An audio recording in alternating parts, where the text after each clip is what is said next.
name's Garrett Millerick. I'm from Great Britain. It's fantastic to be in America amongst the most positive people on the planet. I want to kick off this evening by talking to you about body positivity. Let's hear it for body positivity. You're absolutely right. I'm a body positive person. I've always been a body positive person. Unfortunately, 2 months ago, I went to the doctor and he told me I was dangerously close to being type 2 body positive. So I've had to sort that out. I joined a gym. People in the gym keep trying to make friends with me. Ladies and gentlemen, do not go up to somebody who looks like me in a gym and try and make friends with them. We are not there to make friends. We are there because it is a medical emergency. Going up to someone who looks like me in a gym is like going up to someone in an emergency room who's got a vacuum cleaner stuffed up their arsehole. We're like, hey man, what are you here for? I'm here because I'm dedicated to pleasure without a fully developed sense of consequence. I got a personal trainer, thought that'd help me go. He's a fun guy, he's full of pep. He was like, hey man, what are your fitness goals? I'd like to keep my legs.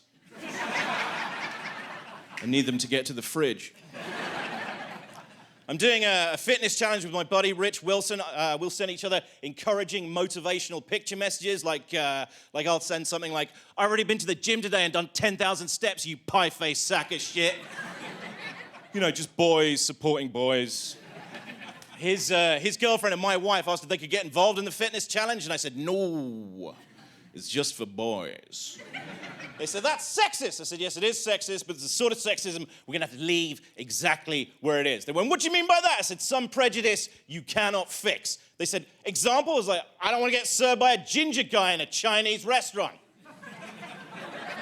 That's not right. Sorry, Conan, I went to a Chinese recently.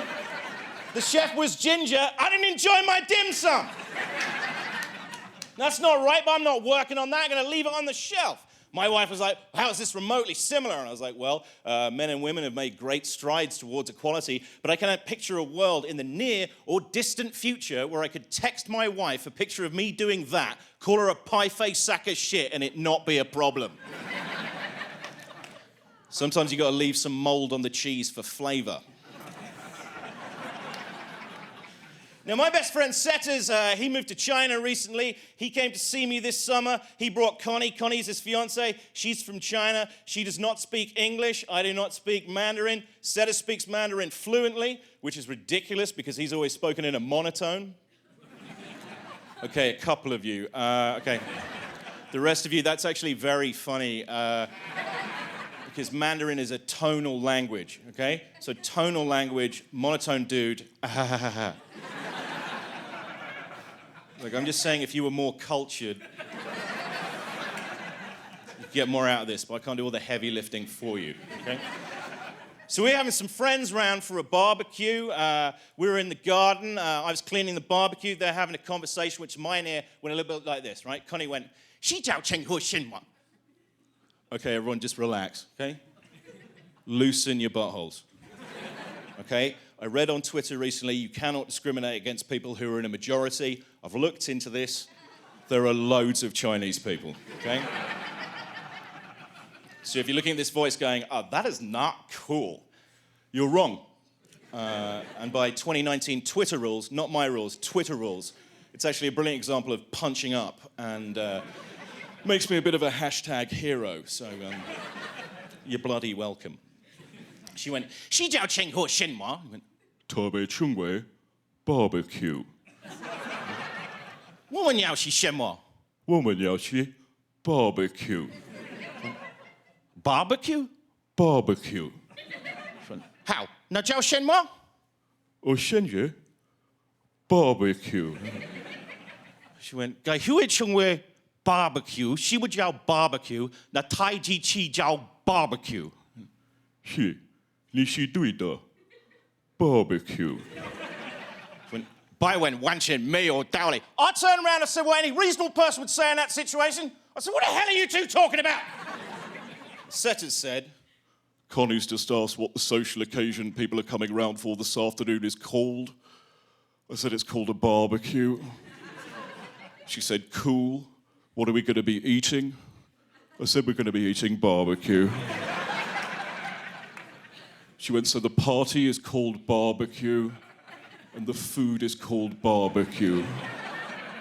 And I said, yes, barbecue. She said, okay, cool, what's that thing called? I said, oh, that? It's called a barbecue. She said, so people are coming over for a barbecue. We're going to eat barbecue, and it's going to be cooked on a barbecue. And I said, yes, that is what I have been saying. We are having a barbecue. She said, that's the dumbest thing she's ever heard. White people make no sense.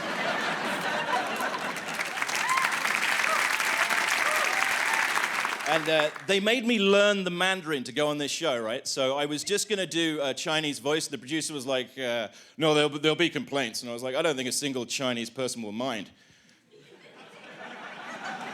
And he went, not from Chinese people. I said, from who? He said, woke white liberals. I said, hang on a minute. I have to spend 2 months learning Mandarin so I don't upset other white people when I tell them a true story that relies on neither I nor they understanding a single word that's being said, with the exception of barbecue. He said, that's exactly right. I said, that's the dumbest thing I've ever heard. White people make no sense. Thanks, guys. Cheers.